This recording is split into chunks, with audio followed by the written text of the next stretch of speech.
Jake Thompson, everybody, author of Lead Now and an old buddy of mine. So what's up, dude?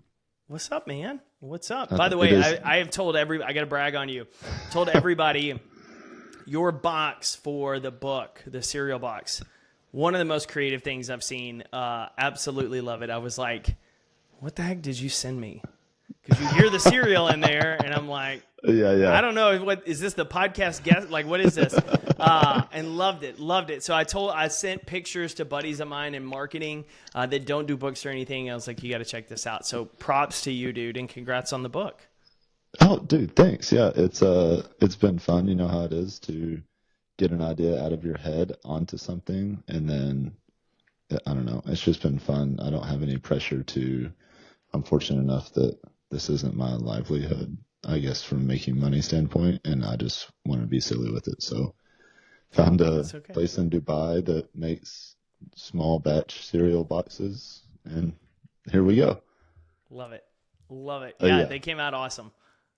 Thanks, dude. How has this is your second book now. Compete Every Second Day was book. your first one. Yeah. It's been interesting. It took me a few years to decide what to do with it. And then the marketing has kind of fallen onto a rougher time. So we're really, even though the book's been out almost 2 months as we're recording this, we're really about to start doing heavy marketing push. The reason for that is we got the copies in right before the end of year. So you have holiday season. And then January, February have honestly been my busiest start to the year from a speaking engagement. So I've been on the road every single week, maybe except one, over the first 2 months. And so I haven't had the bandwidth, and we've changed some team members out. And so who we have currently is an awesome group. Who we had before is awesome people. We just didn't have anybody that like specialized in this. So I've got some folks getting ready to come in that are really going to help us with the marketing push for the new book because the feedback's been awesome around it. Clients have loved it. We've sold a ton at events.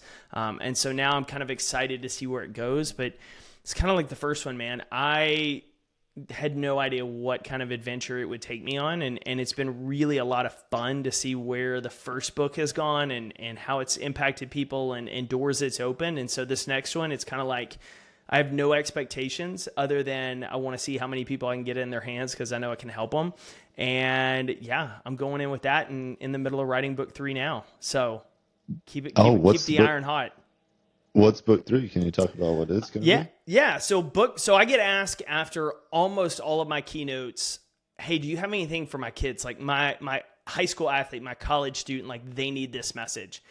And I don't really I'm like, well, they can read the first book, but I started thinking about like it over and over again and had an audience back at the end of year last year who was like, if you can get that book, like we'll buy them. Like it was like 150 lawyers and they were like, we want that book. And so I was like, cool, I'll get it done. So I've really tasked myself with writing a new version of Compete Every Day for high school and college athletes. And so I'm calling it Touch the Line, like the old running wind sprints, like the difference between touching the line and not is that 1 inch, but it stacks. So we're calling it Touch the Line. It's got some similar concepts from Compete Every Day, but new ones. So like if somebody were to pick it up and read it, they wouldn't read the same book. But I really want to tailor it to high school and college students because I don't speak a ton to that audience. I'm passionate about it. I love that audience. I know how impressionable I was at that age and things I wish I knew, but it's not my core speaking audience. And so I want to create something that can serve and support them, even if I'm not always in front of them.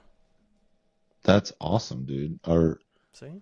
What is your writing process like? I know you said you switched up some of it. I'm kind of so it's really funny. I'm kind of the guy who's going to just chip away a little bit at it. Like right now I've written, 10,000 words for it. But like when I see like the deadlines coming, if I really want to get it out by June 1st this year around graduation is the goal. Like I got to have it done within the next 6 weeks. And so I know that I'm about to hit about a 5-week mark and I'd go from like casually chipping away to like every day 500 or 1,000 words. Like that was kind of what I had to do with the first book and the second book is I would write little pieces like as I was thinking about it, oh, this would be good. But until it was like, hey, if you want to hit this deadline, you got to get it done. And once that hit, it was every day sitting down and writing a minimum of 500 words a day or 1,000 and just going. And that sucks. It's a painful process writing. As you know, like the whole writing process is not fun. Always. Some days you're like, this is rolling, and some days you're just cursing a cursor. Yeah. But yeah, so for me, I have the whole thing is outlined. It's in Scrivener, the software. So now it's more bouncing around of, oh, that's a really good example. Let's drop that in here versus I need to make sure everything's flowing through. What are the action takeaways? But here in the next week and a half, it kicks into high gear. So I've got one more talk this month. And then we're taking vacation, and I'm planning to write for a chunk of vacation because we're just kind of doing beach chill. And I'm like, I'm going to write a bunch on that trip and relax. And then it'll be done, like I said, in 6 weeks. Wow, dude. So your outline, is that what you did with the first book, Compete Every Day? Outline First book, yeah. So the first book's interesting. First book, I wrote pretty much a whole book based on my, at the time, corporate keynote. And it wasn't that great of a book. And I stopped working on it. I finished it, read the draft, hated it, stopped working on it for a few weeks, and then had an opportunity to go speak at Big Brothers Big Sisters of Dallas at their summer program. And I was like, man, my talk does not work for kids. Like the adults in the room are good, but the kids don't work. Like 8 to 18, this is not for them. And so I started tinkering with like, what are 7 to 8 catchphrases that kids could grasp that really are important that I'm like, man, I wish I did that or knew that. And that's really, as I started writing that talk, I was like, this is the book when I looked at the list. And so I scrapped about 40,000 words from the first book, rewrote it with this new one. And so that was the first one. The second one was like, I know what I want the end goal to be. I know kind of the 3 key pieces. So like when you look at the newest book, Lead Better Now, it's for new managers or people in management and leadership that have never really been taught. And so it's all about competing. So how are you competing with yourself from a habit, from a time management, from a mentality standpoint? How are you connecting with the people in your charge? And then how are you communicating? Not only casting vision, but giving feedback, coaching people up, getting everyone on the same page. Like it's kind of a buckets, compete, connect, and communicate. And so I was like, these are the 3 pillars I want to base this book on. And so that one was kind of me just whiteboarding of like, what's everything on there, what fits, what doesn't, and then going through that process, this time with an editor that I hired. I didn't have an editor for book 1, hired an editor very strategically for book 2. And so book 3, I was like, I kind of already know all the key choices and pillars I want to use. I just want to get a little more creative on the titles. And so dropped them in there. And then I keep on my phone notes.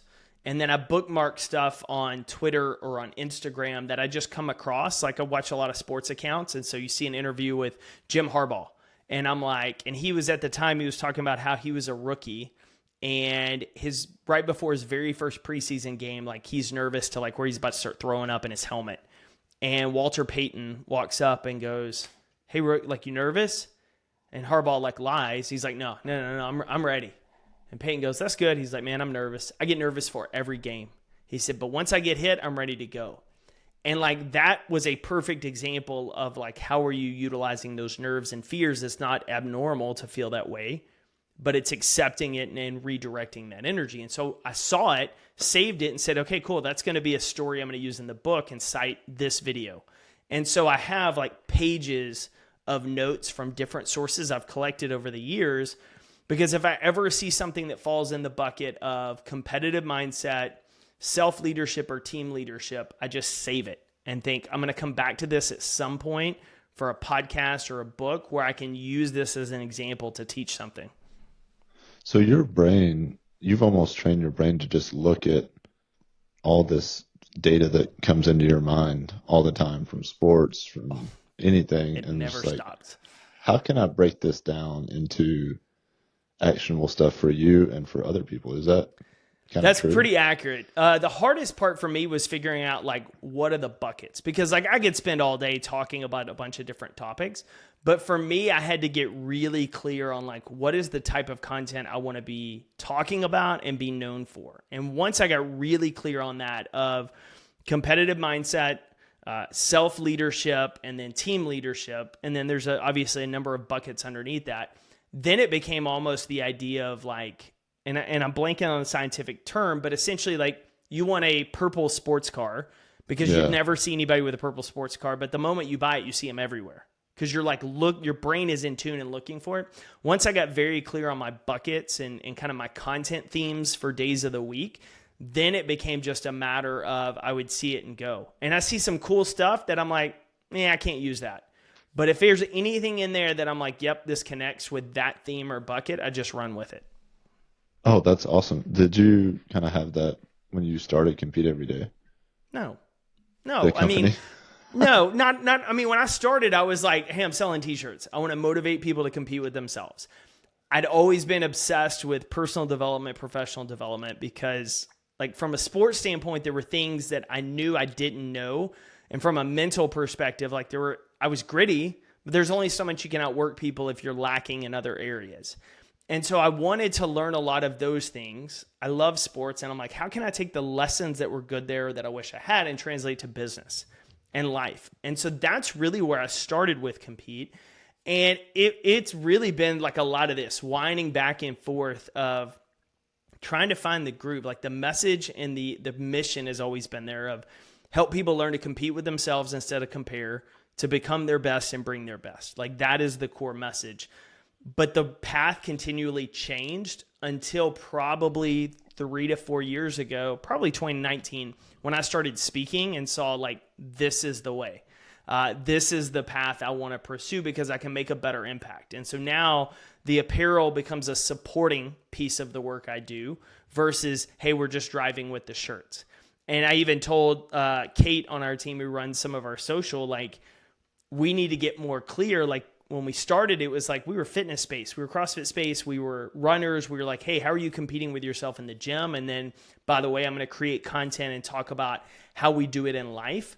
But now, like, it's really this idea of how do we help people more than anything become captains? And that's kind of this thing I've gone back to over and over and over again. And Kate was kind of laughing because I sent her stuff like when my brain starts running, like we're just going. But I was like, hey, what if we really change what we talk about from, a lot of this stuff to really this idea of we just help people who want to be great get better results and become people worth following. And when I look at that, I think of captains, and I think of a captain in a sports setting. If you've never read the book, if you're a sports fan listening, you've never read the book Captain Class by Sam Walker. It's phenomenal because he looks at 8 to 10 dynasties, like dynasties in the history of sports, and he examines what made them special, and it was their captain.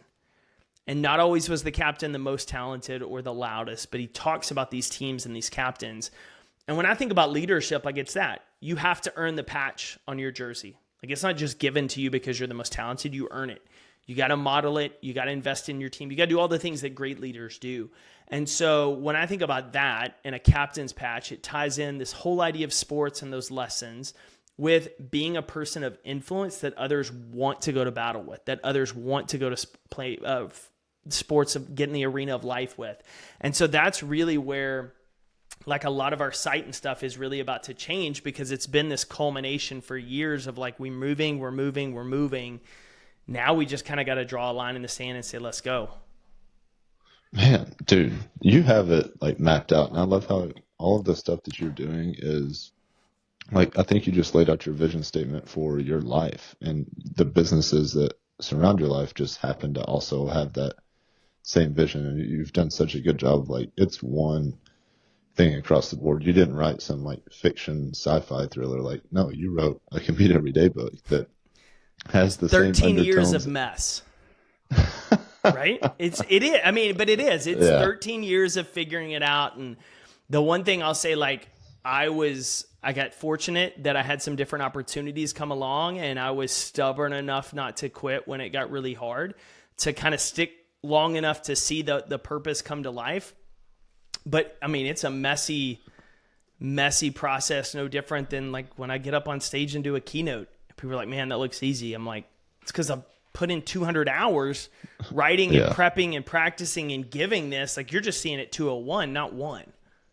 Yes. What draws you to keynote speaking and going and doing this? You said when you kind of started doing it, you're like, oh, this is kind of the path that I. Yeah.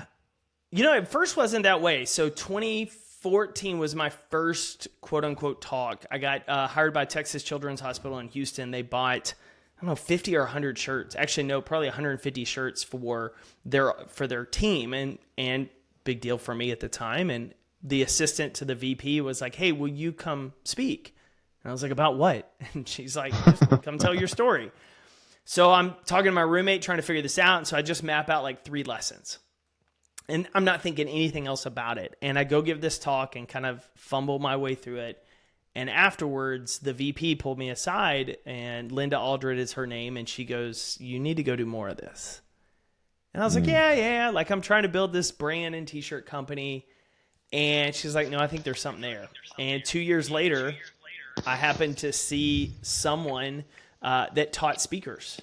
And I was really fascinated by the craft and what he was talking about, how you stand on stage and how you do these like things you never think about. And it blew my mind. And I was like, oh, there's something here. So I went to his conference. And as I was getting on the plane, I was in Las Vegas. I was taking a red eye to Fort Lauderdale for this event. As I'm getting on the plane, one of my long-term t-shirt customers emails and says, "Hey, I'm keynoting the 2017 state conference for our PR association. Would you keynote it?" And I'm thinking, oh, that's cool. I'm going to this conference. I'm going to learn how to give a talk, and I'm going to do it. And while I was at the conference, I just was fascinated by this whole industry and didn't even know the industry. I just saw the stage. And so I invested a substantial chunk to train with them because I thought, well, I'll be really good at this one keynote, and maybe I'll get better at telling our story to sell more shirts and gear. And as I was going through that process, I was like, this I like. I may want to do this. And so I finished that in 2017, crushed that keynote, did another one, went really well, and didn't know how to build a business. I just knew how to craft a talk and give it. And I called a friend who was big in the business side and said, "Hey, listen, I've spent a ton of money learning this. I don't know how to build a business. I know you start to teach this now. Can I go through your program? Can I learn from you?" And he was like, "Yeah, for sure." So he taught me, his team taught me. And then at the end of 2018, I started doing it full time. And even the free stuff, like I would leave and think, man, I started selling shirts because I wanted to encourage and empower people to like quit going through the motions, show up, get better, compete, bring your best. And now I'm doing it in a sense where I can see the light bulbs click. I can see people start to say, oh, this is how I can do it here, or oh, this is how it applies to me. And I really kind of went all in with that way. And I thought, man, if I can do this in a way that's not the motivational Chris Farley, van down by the river guy, but really give people some little tools. And we laugh about it. I have a box here as a reminder of Lego blocks. Like, this is one of the things I teach of, like, stack Lego blocks, little bitty choices. And if I can make people understand that it's teeny tiny choices that you stack over time to make the impossible attainable, then I give people a little bit of hope that they can change their circumstance, career, life, and hopefully empower them to take that first step. And so that going through that was just there. And that has been a fun ride. Like, once I got in it and it really started rolling, I mean, even with COVID, I can't imagine doing anything else now. Like, I love it. There's parts you don't like, right? TSA and getting on airplanes all the time. But like, I love truly getting to connect and teach. And when I look back at all of the stuff, it's wild. My mom was a teacher. My grandmother was a teacher. My youth pastor growing up and head pastor of our small Texas town church used to joke, they're like, "Jake's going to go in ministry." And I'm like, "No, I'm not." And I just laugh, like, where I am now, like, it's really become a pretty cool place to see how different dots connected.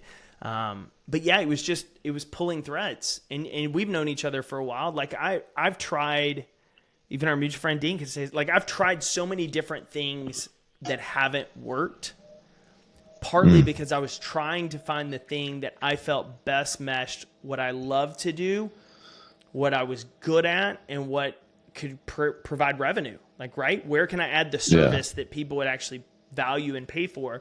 And so we tried shirts, we tried other off brands of the shirts, we tried a ton of different stuff, and this just seemed to connect. And it really, when clients hired me back, and started referring me, that was really the validation of like, you got something here. It didn't matter what my coaches told me. Like, they spoke life into me and encouraged me and gave me some like seeds of, hey, you should go do this. You're really good. We have expectations of you. But when somebody cuts you a check and then they're not like, hey, I want my money back, but they're like, here's another check, come do it again. You're like, oh, okay, let's go. How do we keep doing it better? Yeah, all of those things that you talked about, like how do I make money? How do I do what I love? And there was a couple others. I think that that's just a life's purpose, a human's purpose. And when you can kind of, try this, get that out of there, get that out of there, it's like, oh, there's my path right there. And it's all these roads that come together. I feel the same way. Like when you said teacher, I always thought that it would be cool to be a teacher. And I, taught CrossFit and taught people how to move. And then now I'm an actual homeschool teacher for my daughters. And it's like, never would I have ever thought that, but it just feels so right. Like my heart feels fulfilled. I'm bringing value to my family, like all of that stuff. But that's got to be hard for, people. I feel so fortunate to be able to say that, basically. Yeah. Because I get it. Like, people got to pay bills, and it's like, oh man, I'm scared to leave this 9 to 5. Like, I got insurance for my kids, but I fucking hate this. And I don't know. You see way more corporate America than I do. Do you feel that, like, when you see that light bulb go off and people that are listening to you, do you see kind of like a glimmer in their eye, like, this isn't my life. I am more than just this worker.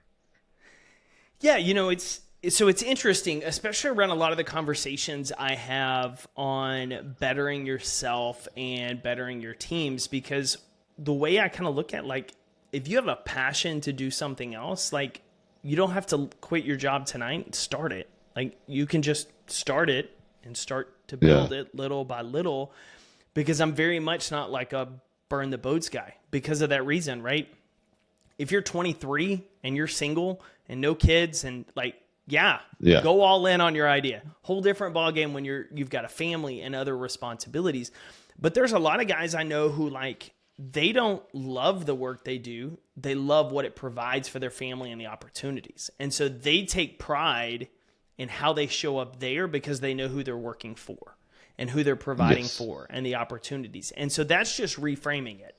And so for them, if I can help them reframe how they see it, as well as when they get into a leadership role, the idea of pouring and investing in others, it just changes everything. And that's really a big piece of it for a lot of us, is learning how to reframe our perspective on situations to get away from the complaining and blaming and pointing the finger, and really just say, hey, listen, this is the role. I've made these choices up to this point. This is the career path.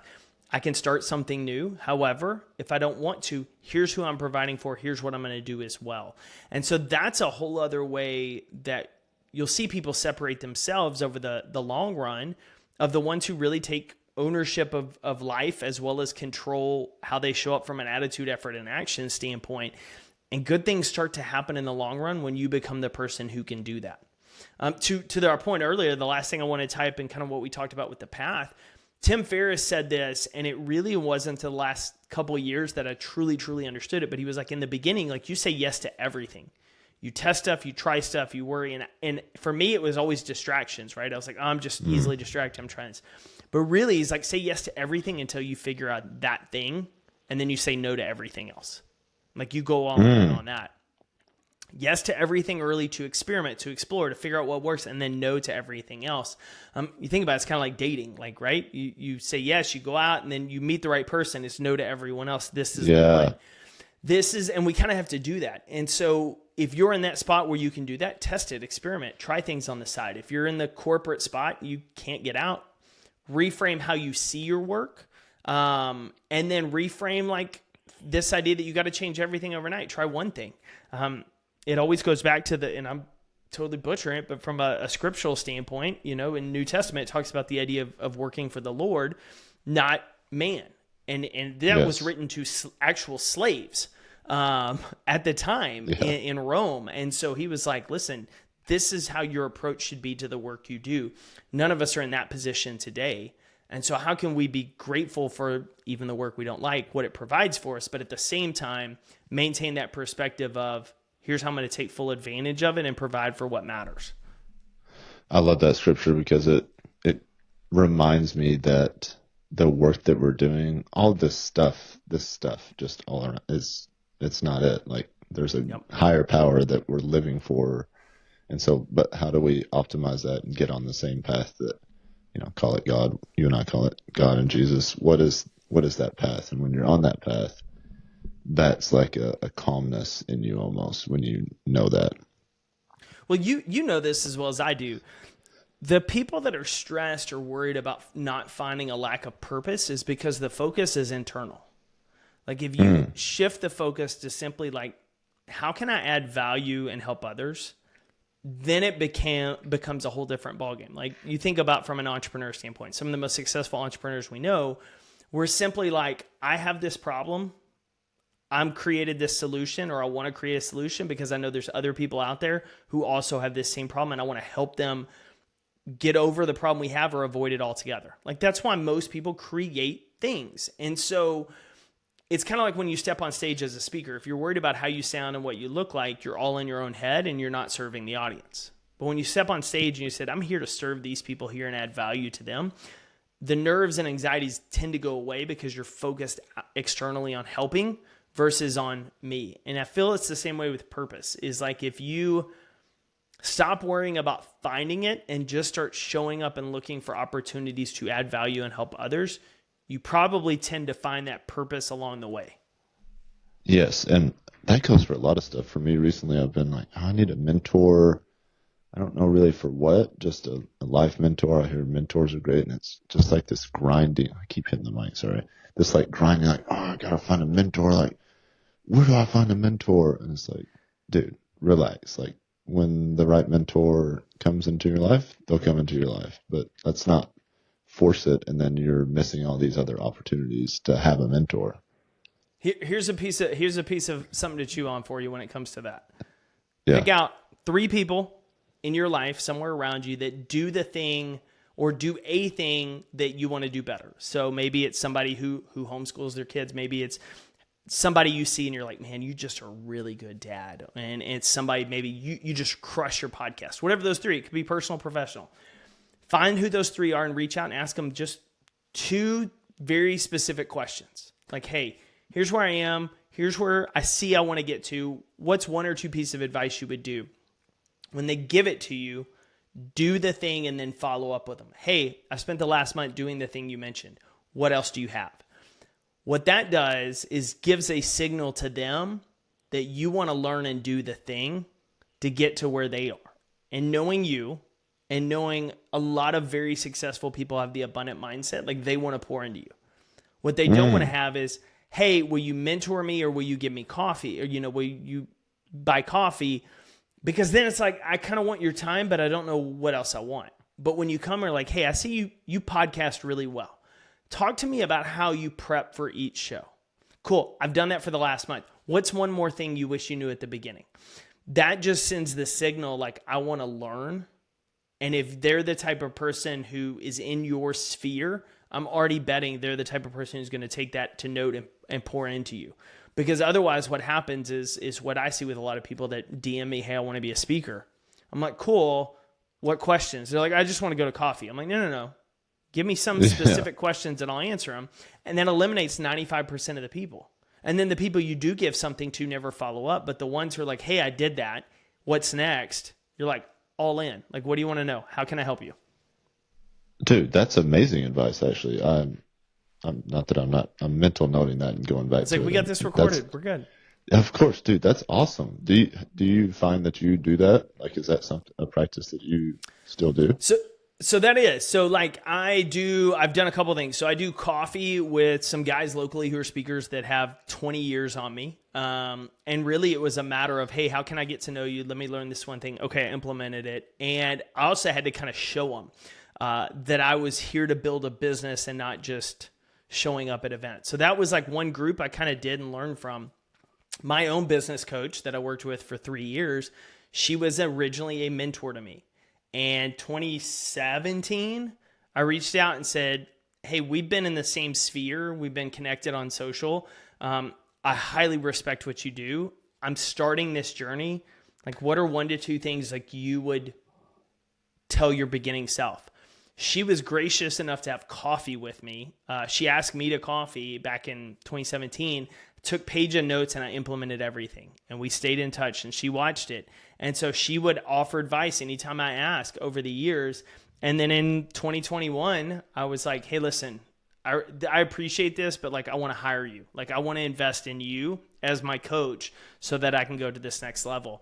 And so that was a relationship that started as that mentoree. And then I eventually hired her because I respected all of the value she'd given me over the years for nothing. And I wanted to keep learning more, but I didn't want to just take. So I do that. And then I have a couple of younger speakers who I have on Voxer, the walkie-talkie app, who just hit me up with questions. And one of the guys is in a similar sphere as me, but, you know, obviously brand new.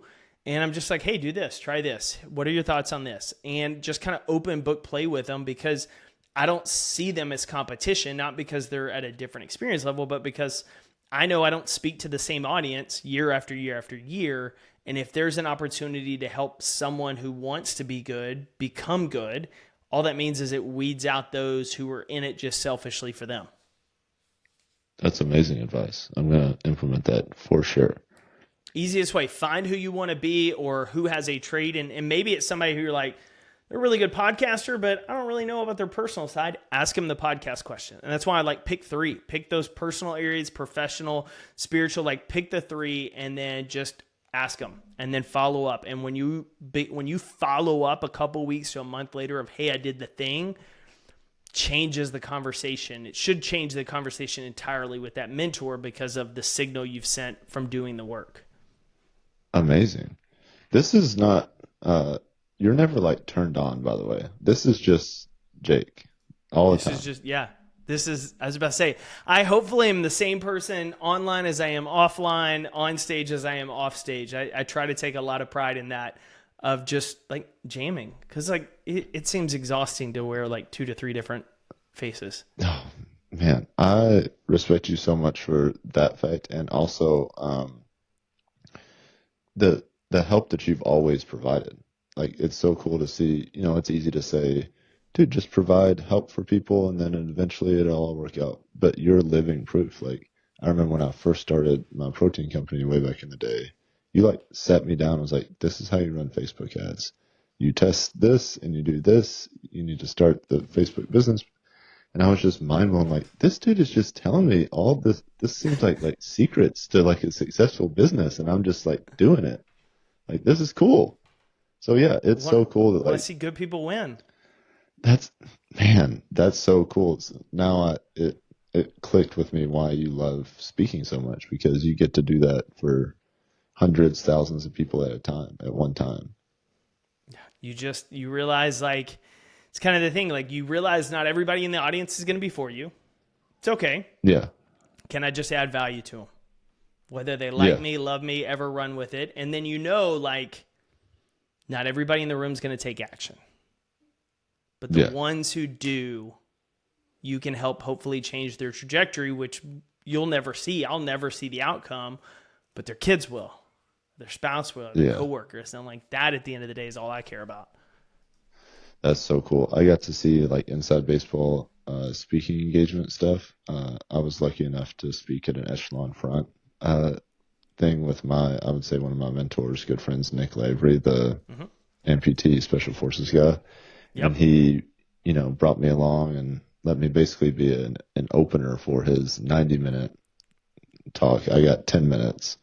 And he like practiced multiple times over Zoom with me and like gave me notes. I got up there and was so nervous. I was sweating so hard in this huge, you know how it is, like you practice, like I was practicing in my living room talking to my wife. And my living room's, I don't live in a mansion. And so I was like trying to like walk, and then you get up there and it's 10 times the size at the Gaylord and here in Texas. And I just like, okay, my 10 minutes turned into about 8, just vomit. But seeing, afterwards, like people come up to you and like, you want to talk to me, the guy that was telling silly jokes just to get a laugh and like kind of getting the crowd going. And like, yeah, that was awesome. Like, thanks for telling your story. I'm just like, that's cool. So that's cool to see. And then I got to see like the business side of it. You guys sell a lot of books at those things too. Like that is I mean, those echelon front guy. I mean, Jocko sells a ton. That guy's a benchmark. No, it's all over the board, right? You have some events to where they bundle in and buy for everybody. So you pre-sell. Like I did an event in Florida in January, and they bought 475 copies of Compete Every Day, one for wow. everybody, as part of our package.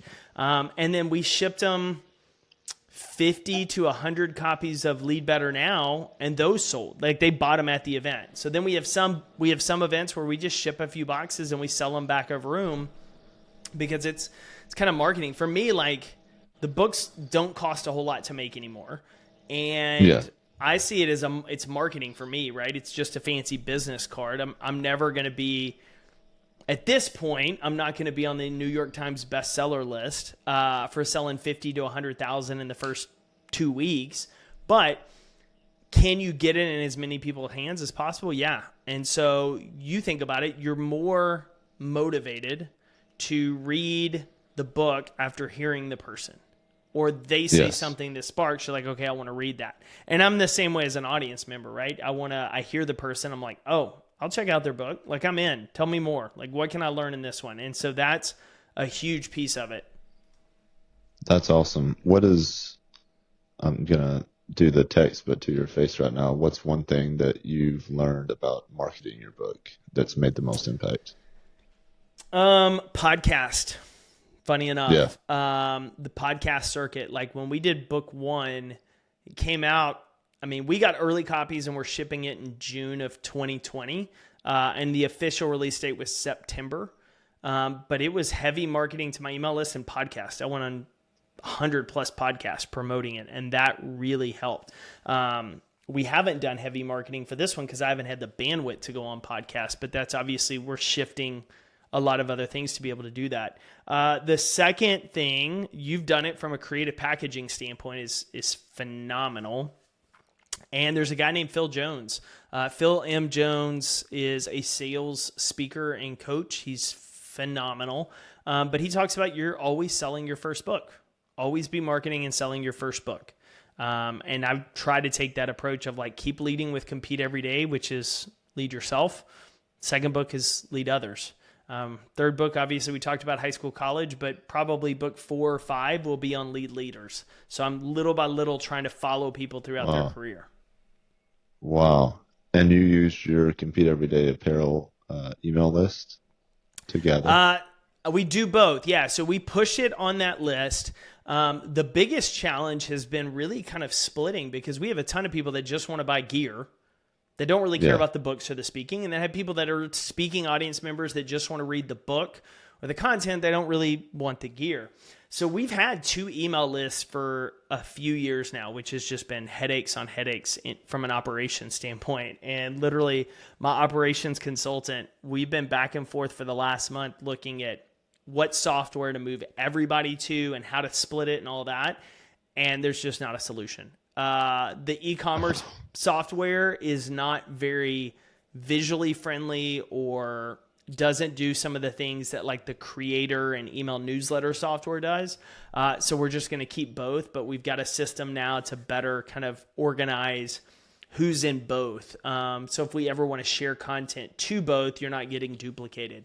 And so, yeah, so I'm kind of back in the rhythm now of every week sending out what we call the Leader's Advantage email. And it's just a quick weekend read of, here's a lesson, here's a way to take action on it, to provide value. And then separately, our e-com list still gets a bunch of their content. Dude, you do so much. It's so It's cool. way too much. I say that it's How way in, too much. I want to come back to I have a follow-up question to that. Yeah. What when you say you did like the podcast circuit, was that you just DMing other podcasts like, hey, I got this book, can I come on? Or did you hire like a consultant that No, so did that? it was me. It was me. I have a group who's going to help with PR and the outreach this go round. But the way I did it was I just put together a giant Airtable spreadsheet, and just started going through initially by what are podcasts in this category? So I just go on Apple Podcast or Spotify and say, what is the category of this book? Then I started looking at other speakers or people who talk about similar topics. And then I would go on and search their name in Spotify and iTunes and see all the podcasts they were on. And I would add all of them. And so I filled out this giant spreadsheet. And then typically what I did to make it better, because the podcast pitching is awful, I would create a private list on Spotify and I'd download a couple of episodes from each podcast. And when I would go on a walk or a run or I'm traveling to the airport, I'd just listen on like a 2x speed. I would be like, okay, what do they sound like? How does the show flow? Okay, this could be a good fit. And additionally, make sure, are they still active? Because like some of the podcasts that went on 4 years ago are not active anymore. And so then it's simply, hey, reaching out of, hey, I listened to this podcast. I think it would be a really great fit. Here's the book. Here's why I think I'd love to talk about to bring value to your audience based on previous shows and topics. And I'd love to throw in an affiliate link or something like this so it's beneficial to you if you're interested. I try to do the pitch all about them, especially if it's a first-time deal, because I get pitched. And a lot of people, like, there's no congruence between what they're pitching me they want to talk about in the show. But if I can be like, hey, here's that, or if it's a bigger show and they're tough to get in touch or in front of, but I know somebody who's been on it, I'll try to pull a favor that hopefully I've made enough deposits in that relationship that I can ask for a quick withdrawal. Would you do an intro to this group? And so that's a whole other animal too. Perfect. I will start implementing, because I've just been asking people to come on my podcast. If I am getting value from somebody on social media, I send them very similar, like, dude, I get so much value from your, homesteading videos or whatever it is, parenting videos, like, when I come on and talk about it. But if I want to sell books, I should probably go on other people's podcasts as well. You got to, because like when I'll promote this, you'll pull people that follow me to listen to this conversation. But if you're doing the book circuit tour. So in the next month, when I start going out promoting the book very intentionally, you'll see podcast episodes, Lead Better Now with Jake Thompson kind of thing. A lot of the conversations are really the same. So it's not like even my loyal audience is going to listen to everyone. My mother may, but my wife's not. My audience isn't, right? Their audience is going to listen, and maybe a little are going to trickle back to me. So with this one, like, this will be a unique conversation. I can pull people in. But it's different than you going and introducing new people and talking a little bit about the book and things like, then people are like, well, let me go pick it up. Yes, that's smart. I'm just now getting to where I'm opening up more bandwidth to that, because I've just continued to write. I actually do love writing. So there's 3 or 4 books like on the shelf in the bay that I just need to convince my wife to edit again and go through that painstaking process. So she's not going to listen to this anyway, so it'll be a surprise. But yeah, I need to always be selling the first book. I like that a lot, because my wife and I are like, this thing like lives forever on Amazon. As long as you don't take it down, like, it's available to buy. Like, that's pretty cool. It's always the push. Are you Amazon KDP guy, or are you self? So we are a couple. So first book was hybrid published. So my production or my printer, hybrid publisher, they are in charge of Amazon bookstores. We actually have a box of books in a warehouse in Tennessee that handles a lot of that distribution. And then I sell everything direct through CompeteEveryday.com and then at events. So I'm in charge of that. Book 2, I wanted more control of the process. And so we did the entire thing self-published. And so we went 2 routes. So I have Amazon KDP set up for my paperback, and Ingram, which does the distribution on that. And then I have, we did 2,500 copies, physical copies, between 500 hardback and 2,000 paperback that are in our offices that we ship out direct. So orders from CompeteEveryday.com. And then anything that I can ship and sell to events comes right to the room. Because that way I'm not worried about, there's an event next week. We need 100 copies. Like, I've got them right there that we can take them and ship them. And I could also do with pre-orders, I could sign them. And so physically hand Nice. sign all of the pre-orders as just a way to say thank you. Oh, that's awesome. What will anything change for book three, you think? Like what will you do different? Um, I haven't decided, but I honestly may go back to my hybrid publisher just so it's more hands off. I'll use my Yeah. editor from book two, but I'll probably go back to book one and use that publisher again, just because like most of it was out of my hands. I didn't need to worry about. This one was a little bit more labor intensive for me, and it's one of the things I don't want to mess with. I want to be like here's compete every day. Here's the size font I want. Here's the look I want. Like the title and the cover is going to look pretty similar. I'm going to keep that similar 3-letter or 3-word front across the board for all of the books, so it's got a consistent theme. And I'm going to just let them do their thing.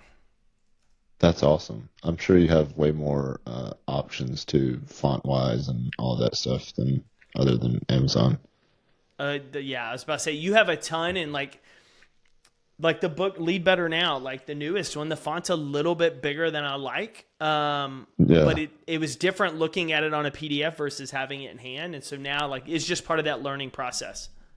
Yeah. Dude, you may have already had this book, but it blew my mind for multiple reasons.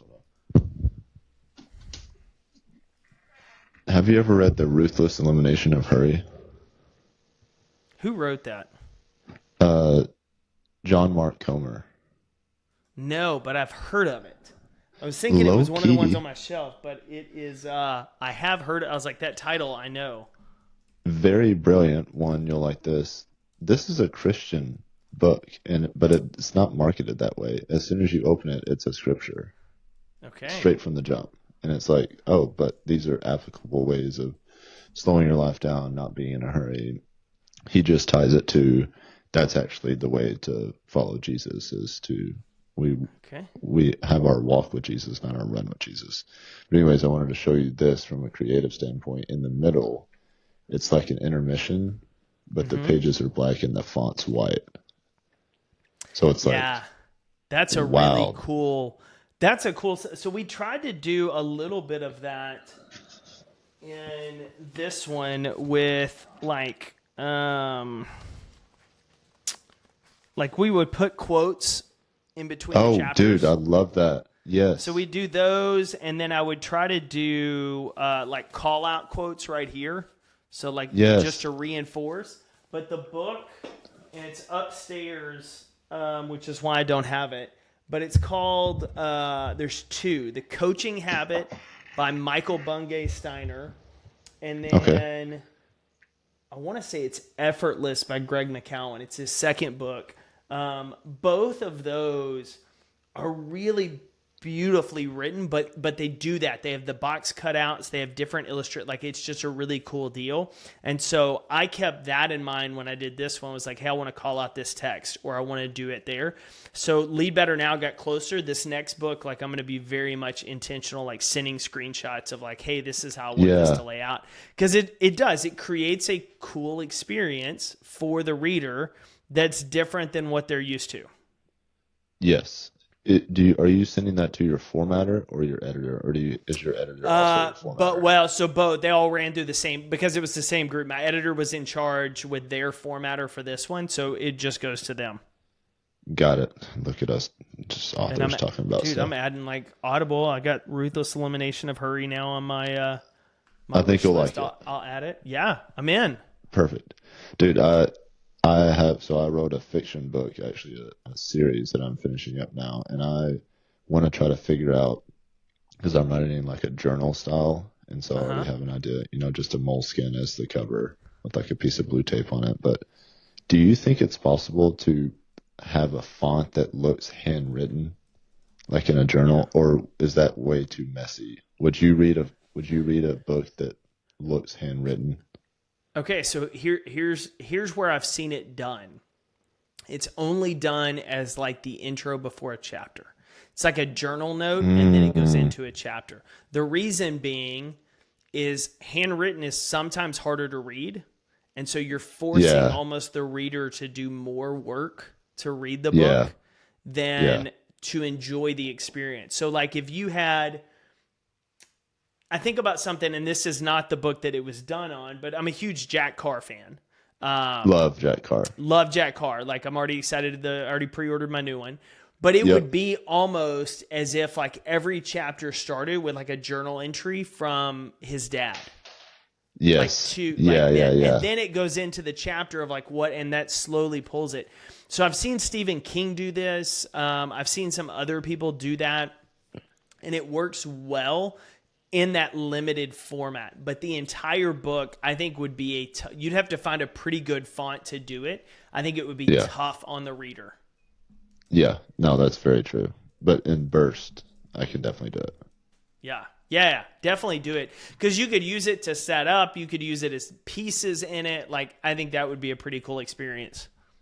Maybe I could, my like highlight, little journal entries, 2 or 3 lines those parts are handwritten amongst. Dude, see, I would think about like where my head immediately goes. Like if I was writing, I just finished a book called The Old Lion, which is about Theodore Roosevelt, and it was kind of told in a story format for his biography.